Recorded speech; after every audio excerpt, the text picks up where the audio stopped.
받으실 하나님 말씀은 마태복음 5장 5절 말씀입니다. 마태복음 5장 5절 말씀을 다 같이 봉독하겠습니다. 온유한 자는 복이 있나니 그들이 땅을 기업으로 받을 것이며. 아멘. 할렐루야. 우리 한번 옆분에게 축복하겠습니다. 당신에게 반드시 위대한 일이 일어납니다.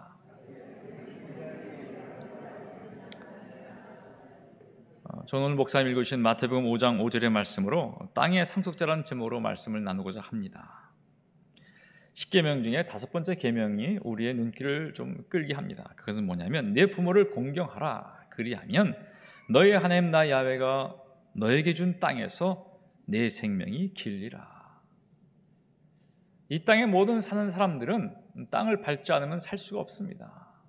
땅에 대한 관심이 많고 대한민국은 최근에 더 많아진 것 같습니다. 땅은 무엇일까? 먼저 오늘 이 이야기를 보면서 하나님도 그럼 과연 우리가 생각하는 땅에 관심이 있었나를 보면서 한번 땅의 상속자인 온유한 자가 될 우리의 운명을 되짚어 보면서 한번 생각해 보기를 원합니다. 먼저 땅에 대한 이야기를 하려고 합니다. 오늘 본 말씀을 보게 되면 온유한 자는 복이 있나니 그들이 땅을 유업으로 받을 것이요 이렇게 말씀하십니다. 물론 아무도 이 일을 제기할 자는 없겠지만 땅은 분명히 하나님의 소유라는 것입니다. 당신이 주신다고 했습니다. 그것도 유업으로 준다는 것은 누군가 하나님의 그 뜻 가운데서 자녀됨을 말하는 것이고 상속자가 된다는 것도 말하는데 결국은 그가 온유한 자, 결론으로 말하면 예수님을 닮은 자라는 것을 말합니다. 성경에 이 땅을 유업으로 받은 첫 케이스가 있습니다. 그것이 누구냐면 우리가 잘 아는 믿음의 조상 아브라함입니다. 신학적으로 볼 때 창세기 12장 말씀을 갖고서는 아브라하믹 커비넌트, 그래서 아브라함의 언약이라는 것으로 이야기를 합니다. 아브라함의 언약은 세 가지가 있는데 첫째는 땅입니다. 땅을 주신다는 것이었고, 둘째는 seed, 씨앗, 다시 말하면 너의 민족을, 큰 민족을 이루겠다는 것이고, 그리고 마지막은 복의 근원, 복이 되겠다 하신 것입니다. blessing, 다시 말하면 모든 민족에게 그 복이 되는 왕권을 말합니다. 결국 믿음으로 이 땅을 다스리겠다는 하나님의 아담의 타락 이후로 하나님의 작정하신 것을 보여주게 됩니다. 땅은 그래서 이미 그 아브라함의 언약 첫 번째인 하나님이 약속하신 것입니다. 내가 내게 보여줄 그 땅으로 가라 그랬어요. 12장 7절도 이렇게 말합니다. 내가 이 땅을 네 자손에게 주리라. 이 자손은 결국은 표면적으로는 이스라엘이지만 내면적으로는 참 이스라엘, 믿는 자들을 말하는 것이죠. 하나님은 계속해서 성경 말씀에서 이 이야기를 아브라함에게 세뇌시켜서 말씀하십니다. 환경과 어떤 처한 것에 관계없이 끊임없이 말씀하십니다. 너를 큰 민족을 이루겠다 하시면서 그 땅에 대해서 계속해서 말씀하십니다. 그래서 아브라함이 여러분 잘 알다시피 한 곳에 정착하지 않고 애굽에 들렀다 하면서 가나안 땅을 주로 순회하며 다니게 됩니다. 그러다가 자신이 그래도 하나님이 본토 친척 아비집을 떠나라고 했을 때 하나의 좀 약간 불미스러운 씨앗을 가지고 온 것이 뭐냐면 인간적인 어떤 보장책이라고 할까요? 자기의 후손이 없기 때문에 조카 롯을 데리고 왔습니다. 근데 롯이 자기도 일가를 이루면서 그만 그 땅에서 화평하고 평화롭고 큰 민족을 이루어야 되는데 소유가 많아지다 보니까 그 땅에 함께 거하지 못하고 우물 때문에 다투고 맙니다. 이건 참 굉장히 중요한 의미를 주고 있는데 지시할 땅으로 갔는데 그 땅에서 풍성함이 결국은 또 다른 결핍으로 인해서 무리죠. 충돌하게 된다는 것입니다. 결국 의지했던 롯과 헤어진 아브라함, 그들의 목자들이 이렇게 다툼을 갖게 됩니다. 그리고는 아브라함이 갖는 이 반응이 있습니다. 그는 이미 땅을 약속받은 사람인데 그가 하는 이 반응을 보게 되면 너무나 조건이 없습니다. 너 마음대로 해. 그것도요, 이 사진을 보게 되면, 그림을 보게 되면 아주 멋있습니다. 싸우는 것이 아니에요. 어깨를 짚으면서 야, 너 원하는 대로 가라. 네가 우하면 내가 좌할 것이고 내가 좌하면 내가 우할 것이야. 저는 오늘 이번에 이 성경 말씀을 다시 한번 보면서 야, 아브라함은 정말 하나님의 영향을 받은 사람이었구나. 우리 같으면 죄송한 얘기지만 우리의 삶에서 이 땅에 관련된 모든 것들이 있습니다. 쉽게 말하면 밥그릇 싸움이죠. 조금만 오차가 있어도 그하고 시시비비를 가리려고 한다는 것입니다. 근데 아브라함은 그렇지 않았죠. 창세기 13장에 이렇게 말씀하십니다. 그 다툼 이후에, 이 분리된 이후에 이야기입니다. 롯이 아브라함을 떠난 후에 야훼께서 아브라함에게 이르시되 너는 눈을 들어 내 있는 곳에서 북쪽과 남쪽 그리고 동쪽과 서쪽을 바라보라. 보이는 땅을 내가 너와 내 자손에게 주리니 영원히 이르리라. 내가 내 자손이 땅의 티끌같이 하리니 사람이 땅의 티끌을 능히 셀 수 있을진데 내 자손도 세리라. 너는 일어나 그 땅을 종과 행으로 두루 다녀보라. 내가 그것을 내게 주리라. 이에 아브라함이 장막을 옮겨 헤브론에 있는 마므레 상수리 숲에 이르러 거주하며 거기서 야훼의 제단을 쌓았더라. 참 중요한 대목인데 하나님께서 복을 주십니다. 그런데 하나 저에게 의구심이 있었어요. 그것은 뭐냐면 아브라함의 그 행동이, 롯에 대한 행동이 참 멋있어 보이는데 고개를 좀 갸우뚱하게 하는 것은 땅을 약속으로 받았는데 아브라함은 도대체 땅에 관심이 없었냐, 이것이라는 것입니다. 분명히 땅을 약속으로 받은 자인데 아브라함이 먼저 롯이 주장할 권리를 주게 됩니다. 내가 원하는 대로 먼저 주장을 해. 그럼 내가 그 다음 것을 선택하겠다. 그러면서 아브라함은 절대로 주절거리거나 불평거리는 것이 없이 진정한 땅의 주인의 모습, 이미 주인된 자의 모습을 취하고 있다는 것입니다. 아브라함에게서요 보이는 한 특징이 몇 가지가 있습니다. 그는 땅을 놓고서요 땅에 대한 선점을 하지 않았다는 것이에요. 한번 따라할까요? 땅에 대한 선점이 없었습니다. 이건 내 거야, 내 거야 하는 이 다툼이 없었다는 것이에요. 둘째는 뭐냐면 그 땅에 거민이 되려고 하지 않았다는 것입니다. 이것은 여러분 광야에서도 알다시피 출애굽 40년 동안에 이스라엘 백성이 구름기둥이 서면 멈추고 출발하면 출발하는, 다시 말하면 뿌리 내리지 않는 모습을 보여주게 됩니다. 집착하지 않는 땅의 주인. 그리고요 구약에 보게 되면요 많은 악인들이 하는 것이 뭐냐면 자기 이름으로 성을 쌓는 것인데 아브라함은 자신의 이름으로 성을 쌓지 않았다는 것입니다. 아브라함 성이 있습니까? 맨체스터 시티는 있지만 아브라함 시티는 없어요. 없습니다. 이건 참 중요한 의미예요. 자신의 이름을 세우지 않은, 대신 아브라함이 한 것은 무엇이냐? 아브라함은 가는 곳마다 제단을 쌓으면서 야훼의 이름을 불렀다는 것입니다. 하나님의 이름을 불렀다는 것입니다. 이것이 우리에게 보여주는 하나님이 주시는 가장 귀한 메시지라는 것입니다. 저와 여러분 이 땅에 살면서 우리는 땅에 관심을 가질 수밖에 없는 환경과 또 등덩을 듯 땅에 대한 관심을 가질 수밖에 없습니다. 하지만 중요한 것은 우리가 하나님을 믿는 사람이라면 아브라함은 땅에 어떻게 대했는가, 땅을 어떻게 대했는가를 우리는 깊이 생각해 봐야 된다는 것입니다. 가는 곳마다 단을 쌓고 야훼의 이름을 부르면서 그 지역에 하나님을 알렸다는 것입니다. 여기서 우리가 눈여겨볼 수 있는 것은 하나님이 약속한 땅의 본질이 우리가 생각하는 그런 땅과 어딘가 다르다는 것이 보인다는 것입니다. 성경에서는 땅을 차지하는 자들이 힘이 센 사람, 능력 있는 사람, 온유한 자가 아니라 어떤 그런 사람이 아니라 참으로 온유한 자. 다시 말하면 땅에 대한 이 가치감, 이런 것이 성경에 나온 것은 세상과 다르다는 것입니다. 성경을 자세히 관찰해 보게 되면 성경이 이렇게 메시지를 줍니다. 땅을 그냥 땅으로 해석하지 말라. 구약에서 땅을 말하는 단어는 에레츠라고 말하는데 그래서 일반적인 땅이고, 주님이 하나님께서 아브라함에게 지시한 그 땅은 우리가 하에레츠 이렇게 말합니다. 하에레츠, 하에레츠 이렇게 말하는데 그것은 영토뿐만 아니라 뒤에 설명을 하겠지만 좀 더 나가면 주님이 계획을 갖고 있던 가나안 땅이고, 더 나아가서는 히브리에서 나오는 새 예루살렘 땅이고, 그리고 본질적으로는 이스라엘 백성을 의미한다는 것입니다. 한번 따라할까요? 하에레츠. 이것은 뭐냐면 바로 결국 우리 자신을 말한다는 것입니다. 아브라함에게 제시한 땅은 우선 신정국가를 원하신 하나님의 다스리는 그 땅을 계획했던 가나안 땅입니다. 아브라함에게 가나안 땅을 말씀하시면서 내 자손이 이곳을 차지할 것이다, 이렇게 말씀하시죠. 아담의 죄로 영원한 죽음이 지배하고 있는 그 타락한 땅에서 세상의 신들을 섬기는 그 자들을 굴복시키고, 그래서 그 다음에 그들을 몰아내고 하나님이 직접 통치하고 다스리시겠다는 것입니다. 하나님 원래 왕을 두려고 하지 않았습니다. 근데 신명기에 보게 되면 너희가 변절할 땐 이렇게 왕을 세우라 하는 하나님의 굉장히 쓰린 마음으로 얘기하는 것을 보게 됩니다. 그래서 여러분, 우리가 진정한 왕은 뭐냐? 결국 하나님 한 분이라는 겁니다. 결국 신학에서 말하는 신정국가, 하나님이 다스리는 그 나라를 위해서 가나안 땅을 하나님이 원하셨고, 그리고 이것은 아브라함이 잃어버린, 마귀에게 잃어버린 그 땅을 회복하기를 원하신 하나님의 뜻을 볼 수가 있다는 것입니다. 그래서 땅 그럼 뭐냐? 하나님이 잃어버린 것을 회복하는 것입니다. 그렇게 개념을 가지시길 바랍니다. 우리의 땅이 무엇입니까? 말할 때는 그것은 아담이 마귀에게 속아서 잃어버린 땅을 주님의 이름으로 되찾는 것입니다. 이것이 우리에 대한 땅의 개념이 된다고 생각합니다.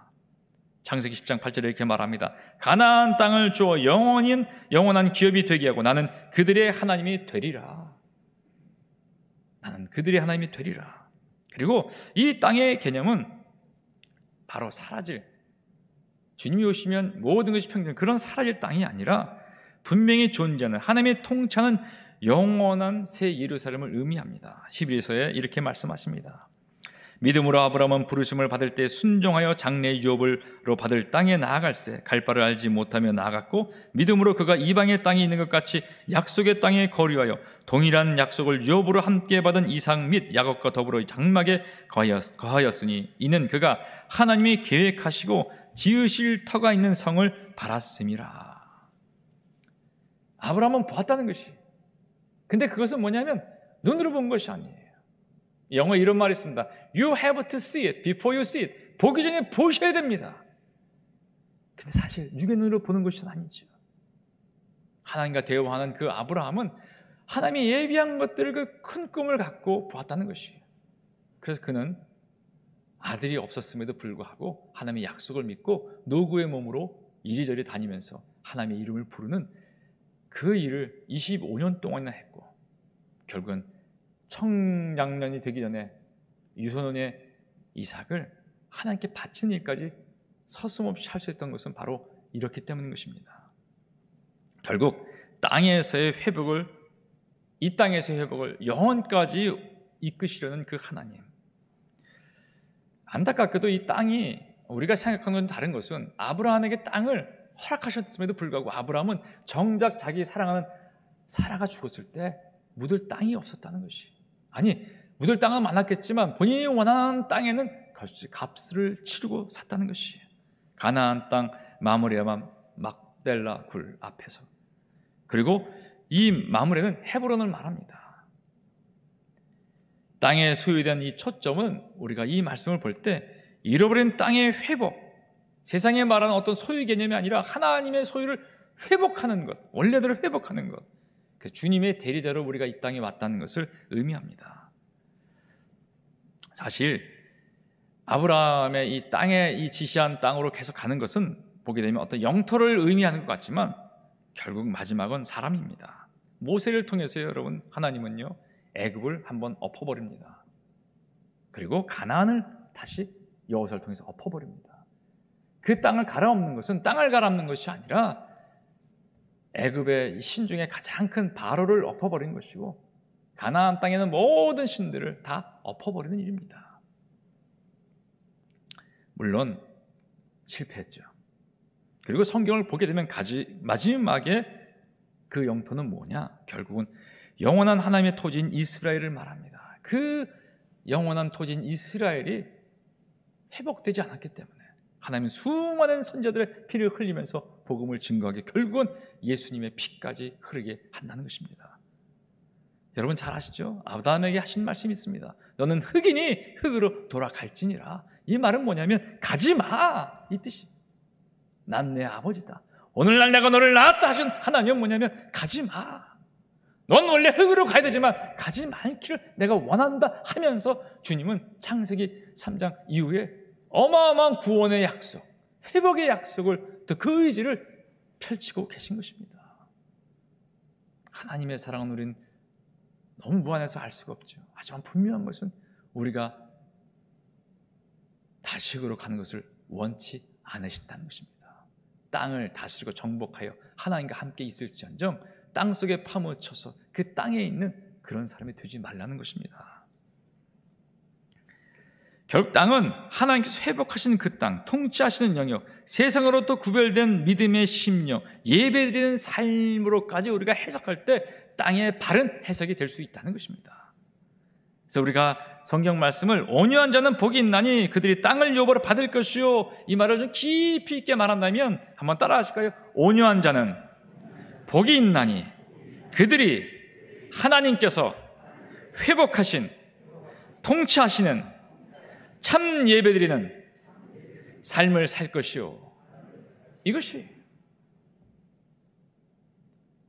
온유하면 땅을 많이 받는데, 땅 부자가 된대, 이렇게 해석할 수 있죠. 근데 그것은 우리가 성경을 깊이 들여다보면 표면에 우리를 이끌기 위한 어떤 하나의 모습일지 모르겠지만 더 깊이 들어가면 다른 것이라, 바로 나라는 것이다. 이 땅이 회복되는 것을 말합니다. 마귀에게 사로잡혔던 우리의 인생이 바뀌는 것을 말합니다. 주님은 우리가 땅인데 좋은 땅이 되기를 말씀하세요. 누가복음 8장 15절에 이렇게 말씀하십니다. 한번 이 말씀 같이 읽도록 하겠습니다. 좋은 땅에 있다는 것은 착하고 좋은 마음으로 말씀을 듣고 지키어 인내로 결실하는 자니라. 우리는 땅이에요, 땅. 주님의 말씀의 씨앗을 뿌릴 때 잘 받아들여서 그 수확을 100배로 낼 수 있는 땅이라는 것입니다. 세상의 모든 사람이 소유할 수 있는 땅에 대해서 톨스토이는 자신의 책에서 잘 설명해 주고 있습니다. 사람에게 얼마만큼 땅이 필요한가. 아마 여러분 다 읽어보신 책일 겁니다. 거기에 이렇게 나왔죠. 파음이라는 농부가 있는데 욕심을 살다가 잠깐 땅을 좀 얻게 됐어요. 근데 땅에 어떤 가치를 알게 돼서는 그는 땅에 대한 어떤 인간의 욕구가 발동되기 시작합니다. 근데 소문을 들었어요. 저 먼 곳에 가게 되면 땅을 공짜로 주는데 자기가 원하는 만큼 하루 종일 걸어서 자기가 표시하는 그 땅을 다 준다고 한다는 얘기를 듣고 갑니다. 실제로 그런 약속을 듣고 그는 출발을 하는데 해질 무렵까지 돌아와야 되는데 그만 갈수록 더 좋은 땅이 보이는 것이, 이거 참 큰일이죠. 조금 더 가니까 더 좋아요. 앞에는 밭이었는데 뒤에는 논이었고 더 가니까 초장에 물까지 흐르고, 이거는 조금만 더 가면 완전히 낙원 같은 곳이에요.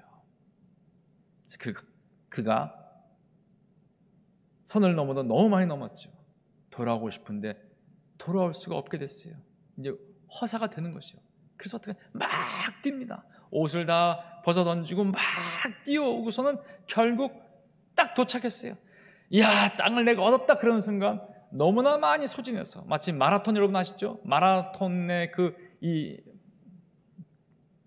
소식을 알리는 그 군인이 결국 우리 그리스 아테네가 이겼다 말하고서는 죽은 것처럼 그는 땅을 소유했다 하고는 피를 흘리고 토하고 죽고 말았어요.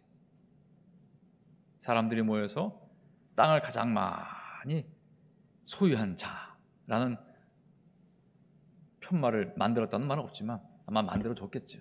그리고는 그가 묻힌 땅은 2m짜리 땅에 파묻혔다는 것입니다. 오늘날 개념으로 보게 되면 여러분,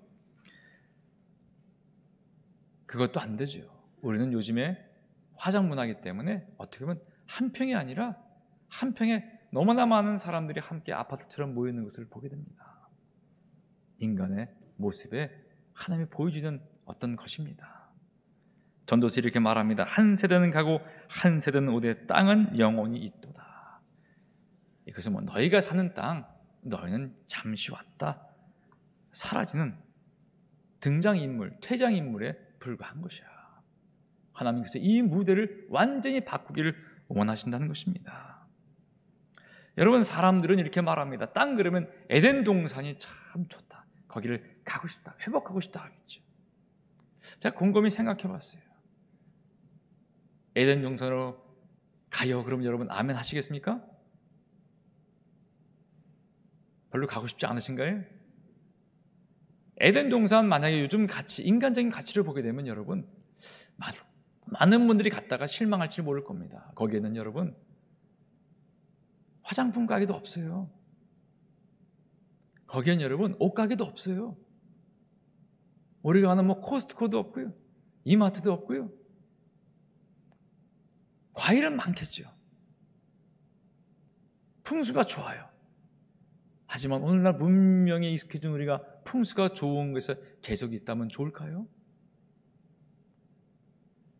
어머니들이 주부가 가장 싫어하는 말이 뭐냐면 모든 남자분들의 아버지들의 로망, 전원주택에 사는 그 얘기를 듣는 것을 가장 싫어한다고 하더라고요. 벌레 들어오죠. 혼자 집안일 다 해야 되죠. 그래서 여성분들이 하는 말이 철없는 남자들 이렇게 말합니다. 살아봐라. 아파트가 제일 좋다. 여러분, 육의 개념으로 우리가 모든 것을 보게 되면 하나님이 약속하신 에덴은 우리에게 어떻게 보면 별로 달갑지 않은 그런 곳일 수가 있어요. 제가 이 말씀을 왜 드렸냐? 우리가 갖고 있는 개념에 대해서 생각을 해봐야 된다는 것이죠. 난 땅에 대해서 어떻게 생각하고 있는가? 결국 퇴장할 곳. 하지만 그것을 영혼으로 만드신 하나님, 내 자신이 땅이라는 것을 여러분 잊지 않기를 주님의 이름으로 축복합니다. 근데 오늘 여기에 이 땅의 주인은 누가 되느냐? 바로 온유한 자가 된다고 말씀했습니다. 온유는 히브리어로 좀 읽기 외우기 편합니다. 아니 이거예요. 아니.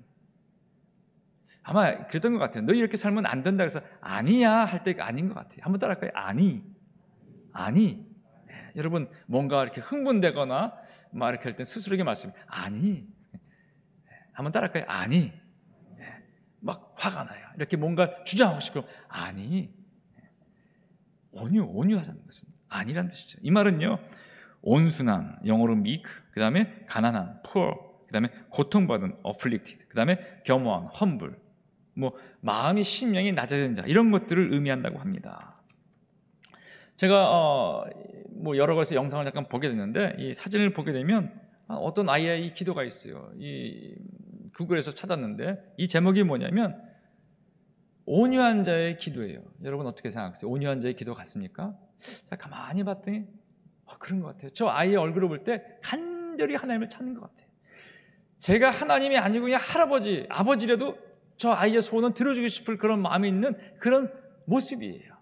그러니까 온유한 자는 다시 말하면 이렇게 집중해서 다른 것 고려하지 않고 오직 하나님께만 가는, 성경에서 바로 그것이 온유하다는 의미를 갖게 되겠죠. 저 아이에게는 힘이 없어요. 능력이 없어요. 지식이 없어요. 스스로 보호할 능력이 없지만 오직 하나님만 보고 저렇게 간절히 기도하는 거예요. 또 하나 온유한 것의 어떤 사진을 보게 되니까 여러분 이것은 잘 아는 피에타. 주님이 죽은 이후에 십자가에서 이제 완전히 싸늘하게 죽은 그 시신을 어머님 마리아가 품에 안고 오는 그 모습입니다. 로마 군인에게 항거할 수 있겠습니까? 또 같은 민족인 유대 지도들에게 항거할 수 있겠습니까? 그저 하나님 앞에 어떻게 여러분 어머니가 아들을 잃었을 때 그것도 여러 사람 앞에서 사실 저건 옷을 입혔지만 벌거벗고 죽으셨어요. 예수님 완전히 빨가벗긴 채로 십자가에 달린 그 주님, 그 주님을 봤을 때 어머니 마리아의 심정은 어떻겠습니까? 가장 고통받는 자. 그래서 온유는요 인간적으로 보게 되면 우리가 세상에서 공부를 하고 배웠다는 사람들은 가는 길이 아니에요. 그렇게 배울 수가 없는 게 세상 논리입니다. 온유는 세상과 거꾸로 가는 것을 의미해요. 온유는 자신이 크든 작든 그 현재에 만족하는 것이, 세상의 돈으로 살 수 없는 모든 것들로 자부심을 갖는 자들을 의미하는 겁니다. 시편 76편에 하나님이 이렇게 말씀하십니다. 곧 하나님이 땅의 모든 온유한 자를 구원하시려고 심판하러 일어나신 때로다. 여기 온유한 자는요 땅에서 고통받는 자를, 이 고통은 뭐냐? 하나님께만 이 모든 고통을 아뢰는 자들을 의미하죠. 스바냐에 이렇게 말씀하십니다. 내가 곤고하고 가난한 백성을 내 가운데 남겨두리니 그들이 야훼의 이름을 의탁하여 보호를 받을지니라. 결국 성경을 자꾸 읽고 보면 하나님이 누구에게 관심이 있느냐? 그 사람이 능력이 있건 없건, 높은 지위에 있건 낮은 위치에 있건. 왜냐하면 여러분 오해하지 마십시오. 성경에서 가장 어떻게 보면 눈에 띄는 위대한 인물들 중에 한 명이 바로 다니엘이고 요셉인데 그들은 그 당시를 보게 되면 왕 빼고는 최고의 직장을 가진 능력과 힘을 가진 자들인데 그들은 하나님만 의지했다는 것이에요. 그래서 이거는 빈부귀천을 막론하고 하나님께만 의지하는 자, 바로 그 사람들의 삶은 세상에 살 때 공고할 수밖에 없다는 것입니다. 목회들이 가장 어려울 때가 뭐냐면 정말 이렇게 되는데 직장을 다녀야 되나요? 말아야 되나요? 우리는 답을 어디서 찾아야 될 것인가? 바로 그 곤고는 하나님이 다 아신다는 것이죠. 세상에서 이 성경에서 온유라는 이 뜻은 단지 복종적이고 그다음에 뭔가 부드러운 마일드하고 대들지 않고 그런 성향의 사람들을 말하는 것이 아니라는 것이에요. 힘이 있는데도 불구하고 힘을 쓰지 않는 것. 조 루이스라고 1930년대 40년대 미국에서 최고의 헤비급 챔피언이 있었습니다. 이 사람은 무하마드 알리와 쌍벽을 만큼 아주 유명한 권투 선수인데 10몇 년을 세계 챔피언을 하고 있었어요. 그가 디트로이트에서 어느 버스를 타고 있는데 그때 세계 챔피언이 막 되기 직전이죠. 뒷자리에 앉아 있는데 흑백의 갈등이 있을 때죠. 아직 흑인들이 인권이 없을 때인데 백인 청년 셋이 찾아와 찝쩍거립니다. 그리고는 가만히 있으니까 더 막 이제 실용을 하는 거죠. 그러니 갑자기 그가 벌떡 일어나는데 그 조 루이스의 키가 그들보다 훨씬 크고 힘이 셌어요. 근데 포켓에서 뭘 하나 꺼냅니다. 그 주머니는 자기의 명함이었어요. 명함을 딱 꺼내서 그 청년들에게 주고 그는 버스에 내린 다음에 유유히 걸어 나갑니다. 그 명함을 보니까 뭐라고 적혔냐? 복싱 선수 조 루이스. 우리가 일반 동영상도 보면 프로복서와 일반 사람은 싸우면 싸움이 되지 않아요. 적어도 1대5는 그냥 세계 챔피언이면 손쉽게 넉다운 시킬 수가 있는데 조 루이스는 충분히 그럴 수가 있죠. 왜냐하면 요즘 말하는 이 인권을 실용하는 그 모습 누가 참을 수 있겠습니까? 근데 그는 참았다는 것이. 세상에서 볼 수 있는 어떤 이 온유의 모습, 온유란 뭐냐? 힘이 없어서 그래서 가만히 있는 것이 아니에요. 힘이 능력이 다 있다는 것이. 지혜, 지식도 있고 뭐든지 있지만 하나님 앞이기 때문에 잠잠하다는 것이. 하나님 앞이기 때문에 잠잠하다. 억압당하죠. 힘이 있어도 억압당합니다. 그래서 겸손해지게 되는 것이에요. 불경한 사람들이 불의한 일을 하고 있어서 그 가운데 굽히는 것 같지만 결국은 하나님이 모든 것을 이루신다고 생각하면서 가는 것입니다. 온유하지 않은 경우가 있죠. 역사에 너무나 많이 있는데 기독교에서 온유하지 않았던 경우 중에 가장 큰 대표가 뭐냐? 십자군 전쟁이라는 것이. 그 십자군 전쟁으로 말미암아서 얼마나 많은 사람을 죽였는지 중동은 그 지역은 예수님의 복음을 증거하기가 너무나 어려운 것이라고 말했어요. 여러분, 오직 하나님만 의지하는 삶을 살게 되는 것, 그것이 바로 온유라는 것입니다. 성경이 보게 되면 모세가 이런 모습을 가졌어요. 민수기에 이렇게 말합니다. 모세가 구스 여자를 취하였더니 그 구스 여자를 취하였으므로 미리암과 아론이 모세를 비방하니라. 그들이 말하되 야훼께서 모세와만 말씀하셨느냐? 우리와도 말하지 아니하셨느냐? 하며 야훼께서 이 말을 들으셨더라. 이 사람 모세는 온유함이 지면의 모든 사람보다 더하더라.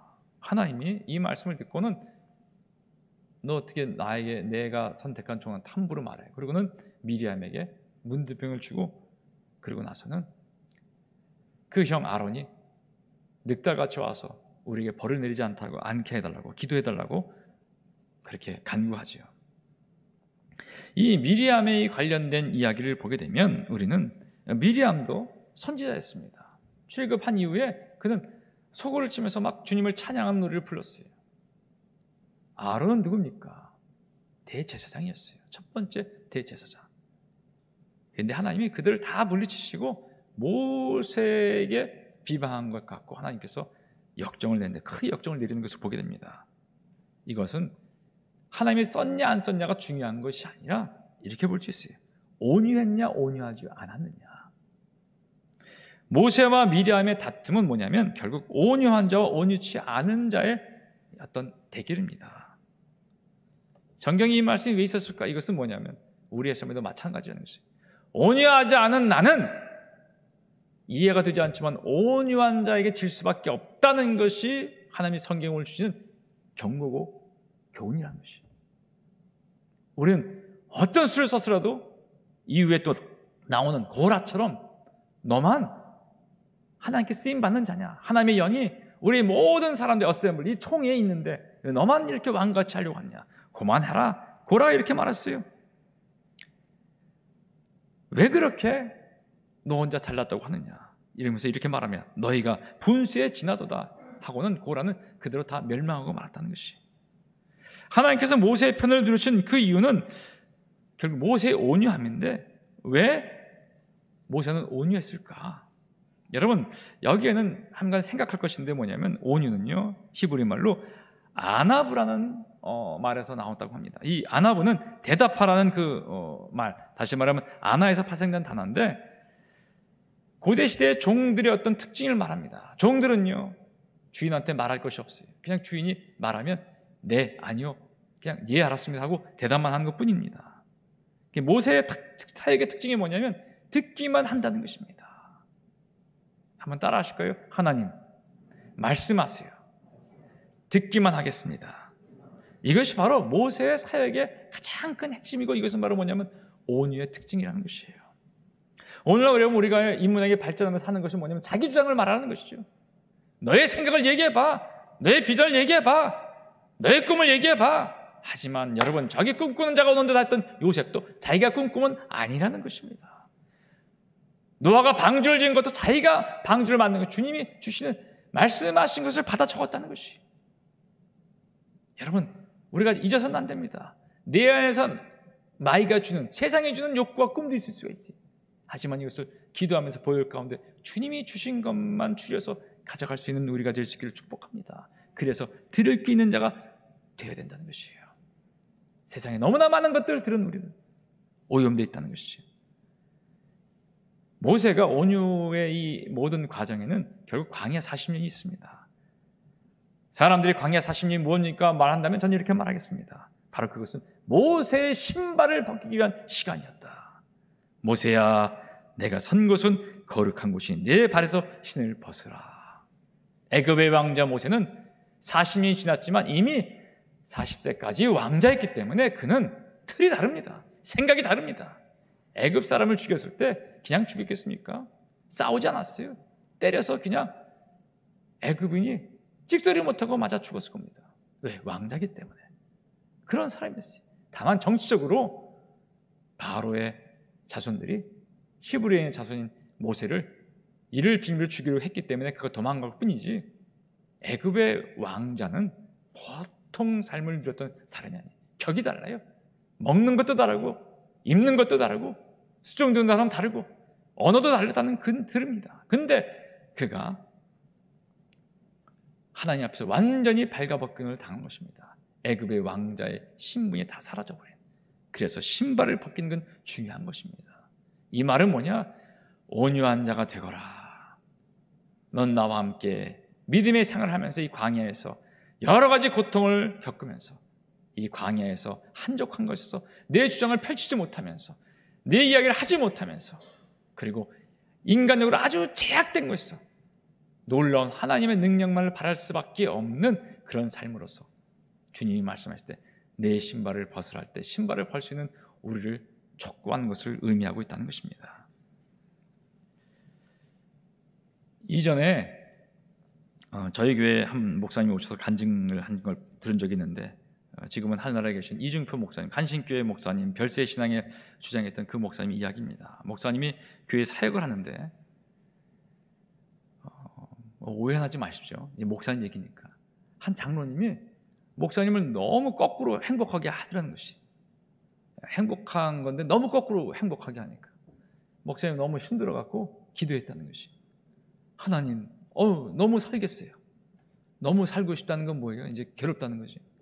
제발 저분을 안 보게 좀 해주세요. 아니면 제발 부탁이니까 우리 교회에서 다른 곳으로 더 좋은 곳으로 가게 해주세요. 그렇게 기도했는데 대답이 없으더라는 것이.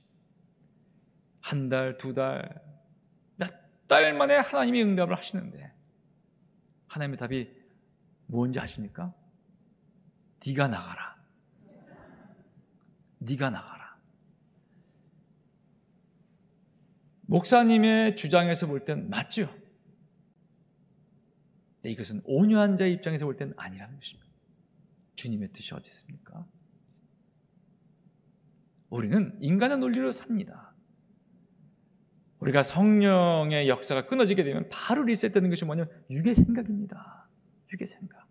땅을 지금 현재 밥그릇 생각하는 우리입니다. 여러분, 그래서 우리가 영의 사람, 영으로 충만해서 땅의 개념을 바로 잡으면서 우리가 정말 온유한 삶이 되어야 된다는 것을 알아야 됩니다. 나는 성격이 온유하지 않아요. 모세는 사람을 죽인 사람이었어요. 단칼에 죽인 사람이었어요. 하지만 그는 주 앞에 붙들어서 온유하게 되었다는 것이. 우리가 온유하지 못한다면 하나님을 어떻게 볼 수 있겠습니까? 죽은 자를 살리시고 없는 것을 같이 부르신 그 하나님은 엄격하시고 예수님도 똑같은 하나님이세요. 그 하나님인 예수님, 모세처럼 광야에서 행하신 걸 보게 됩니다. 여러분, 성경에 보게 되면요, 여기에 이 광야, 마드바르라는 이 단어는요, 신약에 봐서는 에레모스라는 단어로 우리가 볼 수가 있는데, 그것은 한적한 곳이에요. 새벽 아직 밝기 전에 예수께서 일어나 나아가 한적한 곳으로 가서 거기서 기도하시더니, 그래요. 새벽 밝기 전. 이 미명 깜깜한 것은 뭐냐면 바로 지성소를 의미하는 것이고, 주님과 독대하면서 한적한 광야 같은, 다시 말해 자기는 광야에 살 것이 아무것도 없지 않습니까? 아무것도 할 수 없는 그 광야, 거기서 모든 것을 행하신 그 주님을 만나는 바로 그 기도, 여기서 예수님의 온유함이 극치로 나타나는 것입니다. 축복합니다. 가을이 왔습니다. 캄캄한 곳으로 가서 주님과 독대하는 우리 자신을 볼 수 있길 바랍니다. 여러분, 시간이 없습니다. 주님을 만날 시간이 곧 우리 인생으로 올 땐 점점 가까이 오는데, 주님 만났을 때 만나기 전에 직접 더 깊이 만나서 친분을 쌓을 수 있길 바랍니다. 모여 힘써 기도하기 전에 이것이 가장 원활하려면 각자가 흩어졌을 때 각자 온유한 데로서 주님을 만나는 그 과정을 통과할 수 있길 바랍니다. 사람들과 만나 세상 이야기 할 수 있습니다. 하지만 여러분, 아니 온유한 자, 아니 온유한 자, 우리가 아는 세상 모든 것에서 아니 외치시면서 하나님의 모든 것을 맥시멈으로 끌어들이고 나를 미니마이즈 시키는, 최소화시켜서 그 한적한 곳에서 주께 기도해서 하나님이 가장 원하시는 나, 이 안에 하나님의 뜻을 이루는 그 유업을 받은 자가 될 수 있기를 꿈꾸는 저와 여러분 될 수 있기를 주님의 이름으로 축복합니다. 주님은 기도하십니다. 운터스버거라는 그 분이 이 그림이 있는데요. 이 그림 잠깐 보시길 바랍니다. 이 그림을 보면서 전 이런 생각을 합니다. 힘드냐? 나도 그렇다. 내게 와라. 가장 낮은 곳에서 온유함을 우리의 삶에 가르치는 것이 아니라 몸에 배이게 하려고 하는 그 주님이십니다. 여러분, 힘들고 어려워도 매일매일 아침 새벽이든 여러분의 시간을 정해놓고 이 주님을 만나서 지성소에서 대제사장이 하나님의 영광 가운데 모든 죄함을, 속죄함을 받는 그 놀라운 영의 영광을 누릴 수 있길 축복합니다. 기도하겠습니다. 수고하고 무거운 짐진 자들아, 다 내게로 오라. 내가 너희를 쉬게 하리라. 나는 마음이 온유하고 겸손하니 나의 멍에를 메고 내게 배우라. 그리하면 너희 마음이 쉼을 얻으리니 이는 내 멍에는 쉽고 내 짐은 가벼움이라 하시니라. 좋으신 아버지 하나님, 저희를 하나님이 예비하신 땅의 상속자로 세우심을 감사합니다. 이제 참 땅, 결국 우리 자신이 하나님 앞에서 온전히 회복되기를 원하오니 잃어버린 우리 원래의 모습을 찾을 수 있도록 허락해 주시옵고, 그러기에 우리가 주 앞에 모든 것을 주장하지 않고 하나님만 의지할 수 있는 내 자신 될 수 있도록 허락해 주시옵소서. 예수님의 이름으로 감사하며 간절히 기도합니다.